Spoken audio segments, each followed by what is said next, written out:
Hello and welcome to another video, and I'm excited today to finally talk about something I've been waiting for a while and kind of do like a mini review of it. So you guys know on the channel, between the podcast, between some of the different reviews I've done, I'm a huge fan of the simulator games. I've been stuck on this itch for probably 2 years now. I've played a lot of them.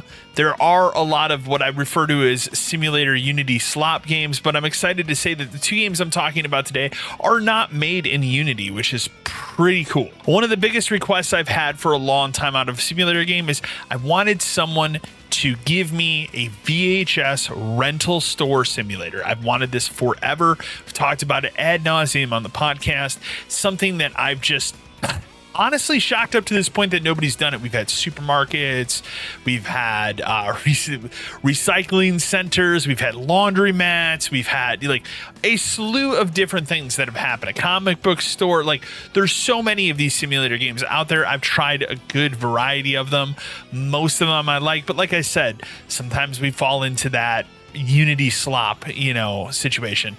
So the two games I'm going to talk about today, one of them I'm going to talk about more at length than the other because one of them is in early access, and it's very easy to get these two games confused. So on one side here we have Rewind 99, which is the game that is in early access right now.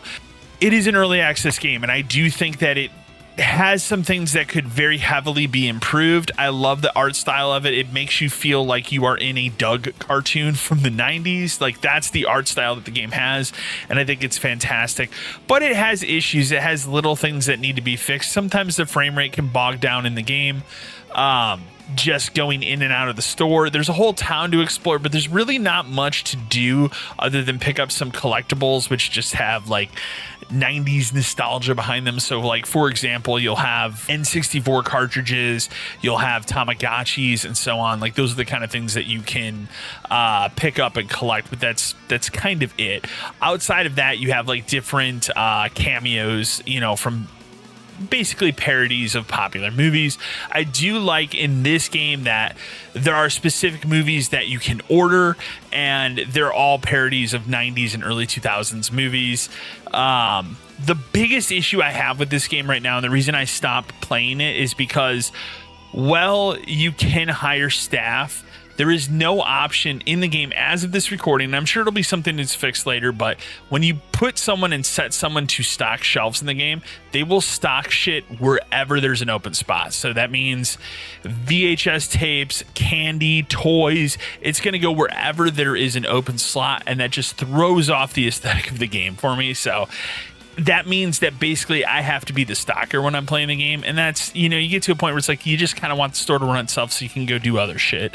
Can't do that. It just drives me nuts. So I stopped playing that game. I in no way think the game is bad or anything like that. It's an early access game, so it's one of those things where I'm going to check in with it from time to time. The other game, which is the one I would absolutely recommend, and I think people need to play if you're a fan of simulator games, if you're a fan of maybe you had the privilege of working in a VHS rental store in the 90s. It's something I always dreamed of and wanted to do, which sounds so fucking stupid to say out loud, but I never got that opportunity. I did work in a GameStop, obviously, for 4.5 years, and that was very similar to it.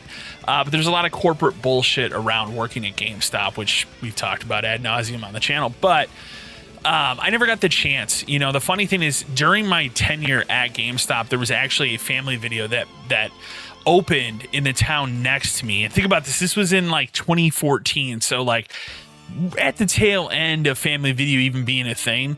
And I tried to get in, just a regular ass. Like I just wanted to work like one shift a week. I couldn't get it. Like for whatever reason, they never gave it to me. So I never got that experience. And I always wanted it, but now I can live that experience in a simulator form. So the other game we're talking about today is Retro Rewind. The difference here and what I like about this game more is it doesn't have a town per se to explore. It's more about running the business. This is not an early access. This is a full release game. It's very polished for what's out there right now.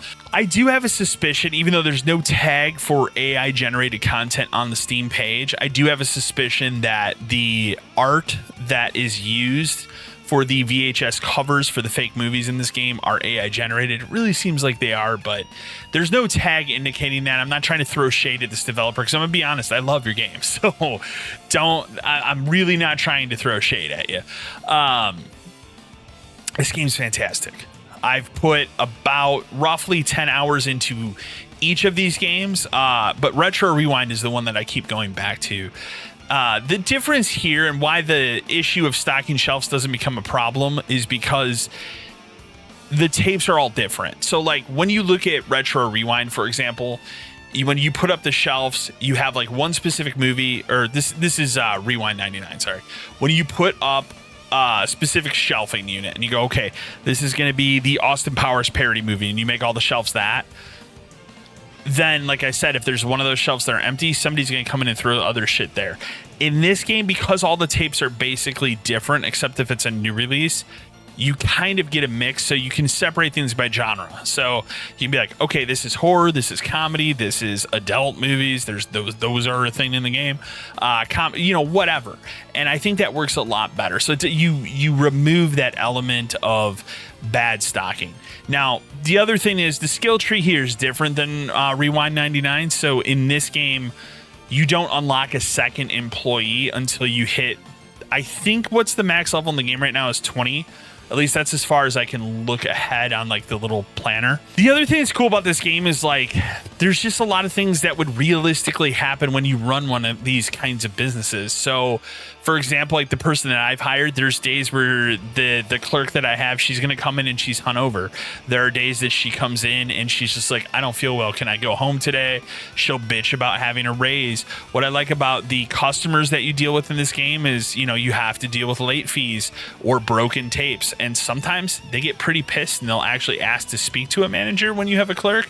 Sometimes they'll just fucking throw the tapes at you and walk out. Very realistic to what would happen in this type of business. So I appreciate that aspect of it as well. This is a fantastic game. And like I said, as someone who loves these simulator games and falls into the traps, I mean, my Steam library, I've put Supermarket Simulator almost 200 hours into that game. I've put 80, 90 hours into Laundry Store Simulator. Like, I've put my time into each one of these simulator games as they've come out that I've played. And I can easily tell you that I will dump probably 50, 60 hours into this game when it's all said and done.